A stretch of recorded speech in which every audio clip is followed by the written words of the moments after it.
Одним из первых, кто описал этот обычай и испытал его на себе, был Лев Николаевич Толстой. Указывая на дружеские отношения между казаками и горцами, Лев Николаевич отмечал: живя между чеченцами, казаки породнились с ними, освоили их обычаи, образ жизни и нравы горцев. В этом выпуске нашей программы мы попытаемся раскрыть обычай куначества, рассказать зрителю о его особенностях и, как обычно, показать ролик, посвященный этой традиции. Гостеприимство Кавказа известно далеко за его пределами. У чеченцев, а также других народов, населяющих этот край, со временем дружелюбность переходила на новый уровень. Связано это было с разными причинами. Укрепить взаимоотношения с недавним гостем, что оставил о себе самые приятные впечатления, породниться с прославленным на всю округу джигитом, завязать крепкую дружбу с народом, проживающим вблизи, узнать о них чуть больше, перенять их традиции и познакомить со своей культурой.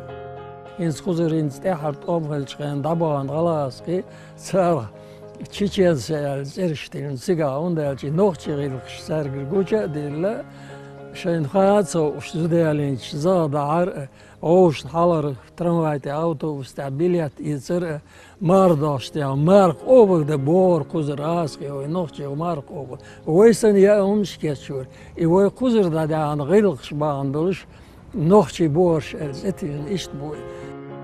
Куначество – это своего рода симбиоз, взаимовыгодный союз двух людей, позже семей и даже целых народов. Независимо от их этнического происхождения и религиозных убеждений, люди вступали в дружеские отношения, оказывая помощь и поддержку наравне с близкими родственниками, а порой и более действенную. Такого рода родство завязывалось разным образом. В одном случае для некой семьи путник мог стать частым гостем, и со временем хозяин дома принимал решение сродниться с этим человеком.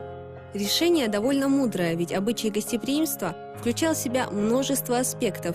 Существовали строгие правила приема гостя у себя в доме, обустройства его ночлега и так далее. К примеру, обычай гостеприимства строго запрещал хозяину интересоваться делами незнакомого ему гостя, задавать ему какие-либо вопросы. Гостя принимают на высшем уровне, кормят лучшим, что есть в доме, устраивают на ночь. Но он, как и прежде, остается чужим для этой семьи человеком. Высоконравственные отношения тех времен позволяли доверять незнакомцу. Лучше нанести урон себе, приютив неблагочестивого путника, нежели прославиться на всю округу негостеприимным хозяином, не знающим своих традиций. С кунаками дела обстояли иначе. С первых же минут встречи с кунаком после традиционных приветствий хозяин подробно расспрашивал приезжего о его здоровье, о благополучии родных и близких, о подробностях каких-либо значимых событий в его семье и так далее. Подобные расспросы следовали хозяину и со стороны приезжего. В беседе с обычным гостем такой обмен вопросами совершенно исключался. Выражение чрезмерной радости по случаю приезда обычного гостя как нарушение традиционного этикета не расценивалось, но все же выходило за рамки утвердившихся в подобных ситуациях поведенческих норм. Напротив, демонстрация удовлетворения и радости видеть в своем доме кунака, как выше уже отмечалось, считалась уместной. Этнические требования сдержанности в эмоциях предусматривали здесь некоторые исключения. Кунаки принимали участие в семейных событиях друг друга, оказывали необходимую помощь и содействие. Горец считал своим священным долгом оказать при первой же надобности моральную и материальную поддержку своему другу. Они становились родственниками. И что интересно, в течение 4 колен нельзя было жениться и выходить замуж друг за друга. Они настолько, если у чеченцев сестра и брат считаются до 7 колен, нельзя выходить замуж, там и жениться, то вот с аталыком в течение 4 колен нельзя было жениться, выходить замуж. Настолько крепок был вот этот союз. Нередкими становились случаи, когда в дом прославленного на всю округу джигита приходил человек из далекого края, наслышанный о его подвигах, чтобы предложить ему свою дружбу. После долгих разговоров об отваге и чести гость сообщал истинную цель своего визита. став кунаком местному герою, привести в его дом своего сына, чтобы он вырос таким же смелым и доблестным. Вот сейчас нам непонятно, как это отдать сына в чужую семью, в чужую среду. А раньше это было в порядке вещей. Кумыкские, казачьи, кабардинские, горцы в Грузии, дагестанские. Вот такие семьи, где человек прославился чем-то, своим поведением, справедливостью, умом, выдержкой и так далее, решительностью. Довольно часто семьи кунаков воспитывали сыновей своих близких друзей. Те, в свою очередь, набирали знания об этой культуре, изучали обычаи и традиции местного народа, вбирали в себя все самое лучшее. Воспитанные в такой среде, молодые люди становились представителями двух семейств. Два народа были им одинаково близки. В итоге, в ходе исторического развития сам институт куначества трансформировался. Традиции добрососедства и взаимопомощи стали приниматься глубже, масштабнее. Со временем это слово стало толковаться значительно шире. Появилось понятие побратимства, которое предполагало установление дружеских связей не только среди отдельных представителей народов, но и между отдельными аулами, станицами, городами, регионами и даже странами. Среди братьев, родных братьев по крови, есть иерархия. Старшие, младшие, и есть определенная этика поведения, взаимоотношений. А вот друзья, старшие или младшие, но если они дружат, и друзья настоящие, то у них вот эти взаимоотношения, иерархия нарушается. Они становятся равными. Они по существу становятся единицей из двух половин. Вот это очень ценится в чеченской среде.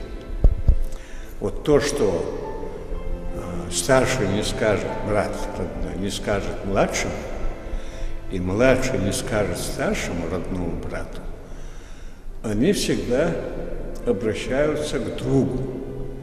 И вот через друга идет информация.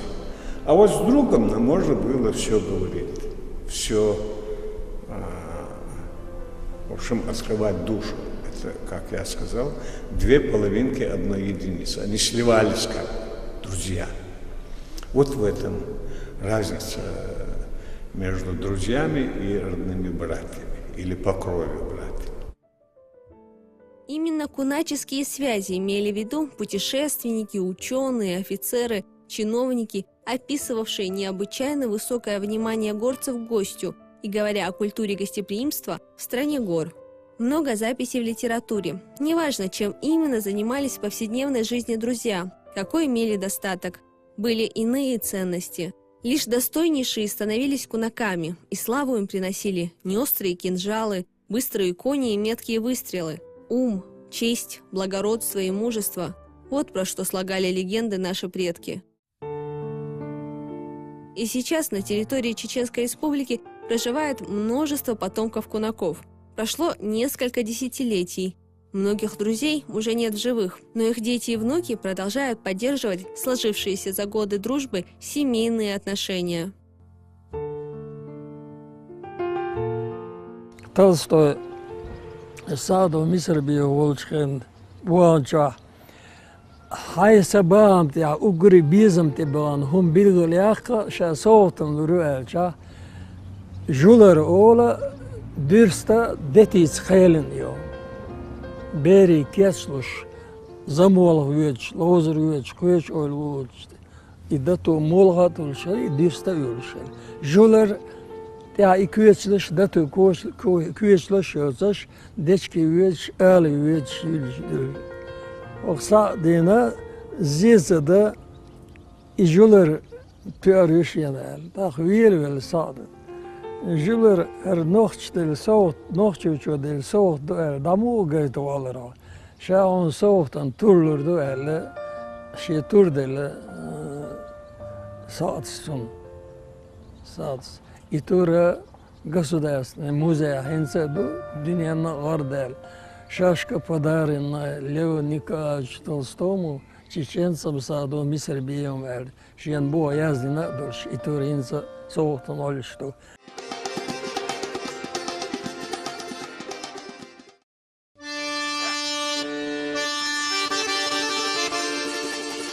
Постановочный ролик, который вы сегодня увидите в нашей программе, посвящен Ахмеду Автуринскому, чеченскому герою, о котором слагали легенды и песни. Случай сводит его с казаком, который, как выяснилось, тоже наслышан об Ахмеде. Впрочем, смотрите сами.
Да хранит тебя Господь! Ты посмотри, как он лежит здесь, посреди степи. Почему ты лежишь здесь, обдуваемый всеми ветрами юноша? Неужели нет у тебя в наших краях кунака, чтобы погостить?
ده از موارا و غلغاستی و یوقش آرند احسون یوخی و اند عصبیش خویش متک باترون احسون تبين تشبه бир бацасом.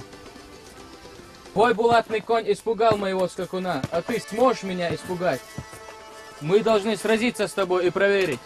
Будем сражаться, даже если ты выше самой высокой горы или толще самого толстого дуба. Я Ахмед Автуринский, я выше самой высокой горы и толще самого толстого дуба для тебя, если бой будет честным. Да хранит тебя Господь, Ахмед Автуринский. Как ты хочешь сразиться со мною в этих коварных цепях? Казак, мы будем с тобой сражаться на мечах. Давай разойдемся, вынем наши мечи и будем биться.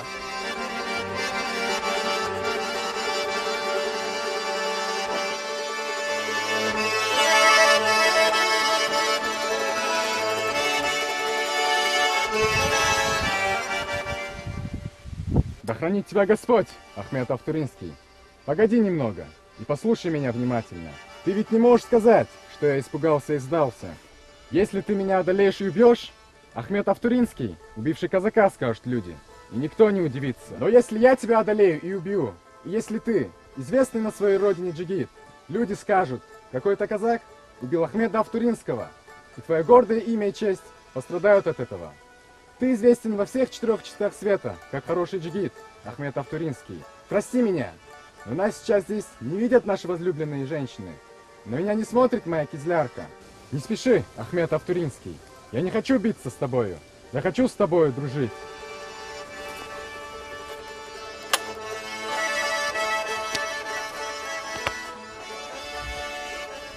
Что это?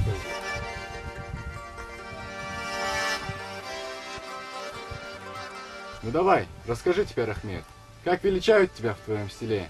И что за дело привело тебя в наши казачьи степи? Зачем ты приехал, кизляр? И чего ты здесь ищешь? Нарекли меня Ахмедом Автуринским, а приехал я сюда, чтобы жениться на кизлярке молодой. И хочу забрать ее с собой, если, конечно, она согласится. А тебя как зовут, друг мой? Я Александр Гребенский. Я проезжал мимо кизлярки, когда ехал сюда. И когда она меня увидела, то высунулась по пояс из окна. Но я возгордился и, не оборачиваясь на нее, прискакал сюда. А тут ты лежишь. Ахмед, даже если мы оба любим ее, я уступлю тебе и женю на ней тебя. Вставай, запрягай коня, мы должны ехать в город.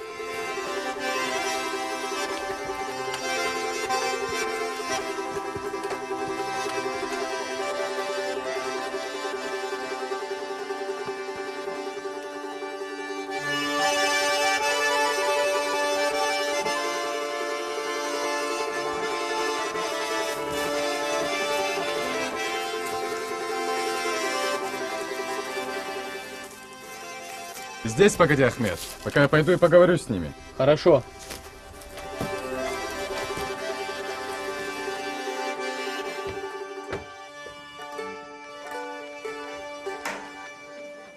Здравствуйте, можно к вам?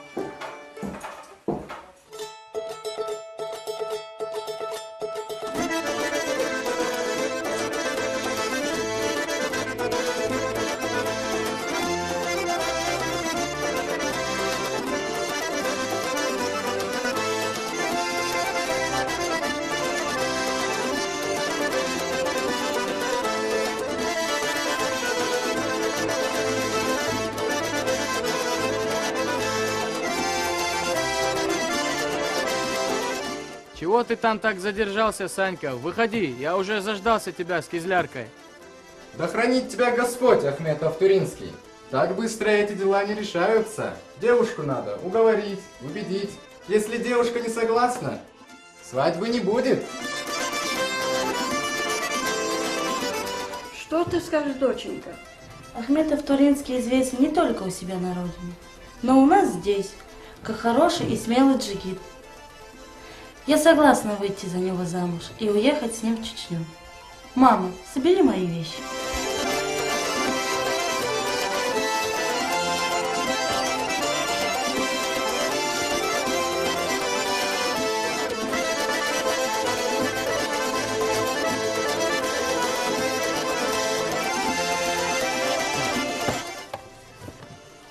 Ахмед, это кизлярка, смелая как волчица, своенравная как медведица, и, как видишь, красивая как солнце. Когда твои друзья и товарищи будут ходить развлекаться, ты не ходи с ними, пока она к тебе не привыкнет. Если будешь оставлять ее в одиночестве, ее любовь остынет к тебе.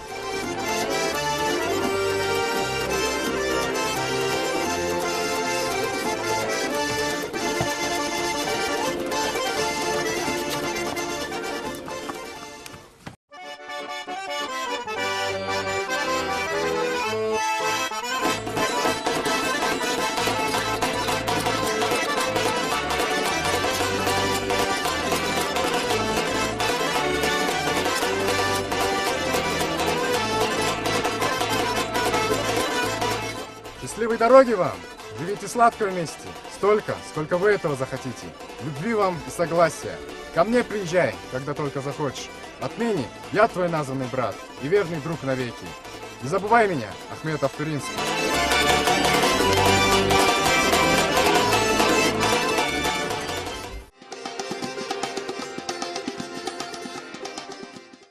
Казаки и горцы, поддерживавшие куначеские взаимоотношения, были взаимно связаны долгом гостеприимства. Они гордились своей дружбой и передавали ее своим детям из поколения в поколение. На этом наша программа заканчивается. Помните, мы не только говорим о красоте, но и показываем ее.